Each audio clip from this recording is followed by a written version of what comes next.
आप जो फोटोग्राफ इस समय देख रहे हैं, वह मैंने अपने क्लिनिक में अपने मोबाइल फ़ोन से लिया हुआ है।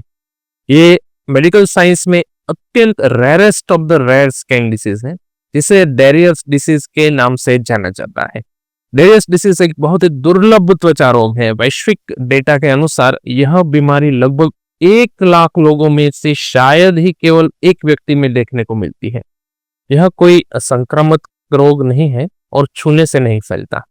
मुख्यतः आनुवंशिक यानी कि जेनेटिक कारणों से होता है, अर्थात माता पिता के जीन के माध्यम से अगली पीढ़ी में पहुंचता है।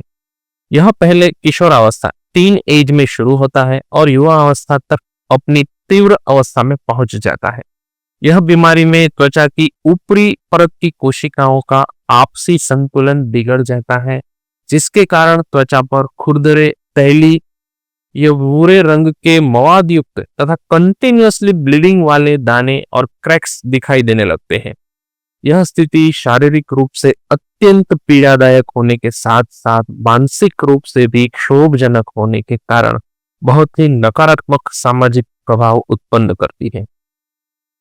बेयस डिसीज के लक्षण त्वचा में सामान्यतः चेहरे, छाती, पीठ, गर्दन और सिर की त्वचा तथा शरीर के उन भागों में अधिक दिखाई देते हैं जहां पसीना ज्यादा होता है।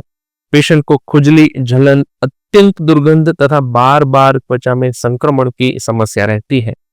अत्यधिक गर्मी, अधिक पसीना, मानसिक तनाव, सूर्य की तेज किरणें तथा त्वचा की उचित देखभाल न होना इस रोग को और अधिक बढ़ाता है।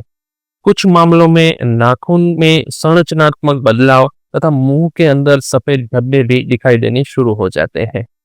यह रोग पूरी तरह से समाप्त तो नहीं हो सकता है, लेकिन समय पर सही उपचार, नियमित देखभाल और उचित जीवन शैली के माध्यम से इसके लक्षणों को काफी हद तक नियंत्रित किया जा सकता है। प्रत्येक रोगी की स्थिति अलग अलग होती है, इसलिए उपचार भी व्यक्ति विशेष के कॉन्स्टिट्यूशन अनुसार तय किया जाना चाहिए। बिना डॉक्टर्स की सलाह के स्वयं दवाएं या तो स्टेरॉइड अप्लाई करना बहुत ही हानिकारक रहता है। सही जानकारी, धैर्य, निरंतर उपचार से रोगी एक सामान्य, सक्रिय, आत्मविश्वास पूर्ण जीवन भी जी सकता है। यदि आपके किसी भी मित्र या परिचित को इस प्रकार की समस्या हो, तो यह जानकारी उन तक अवश्य पहुंचाएं।